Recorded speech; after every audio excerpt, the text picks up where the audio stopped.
take action یعنی اقدام کردن. میخوام بگم با take action اقدام کردن.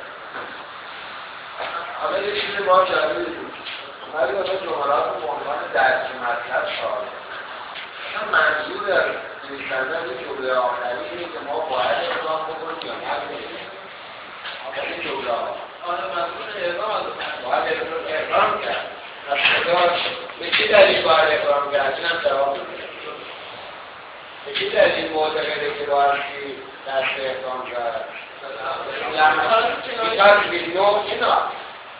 یعنی برنامه کافی اطلاعات داره. این چیزا دارم سوال میکنم که بعدا اگر سوالاتی شکلی دارم بدونیم.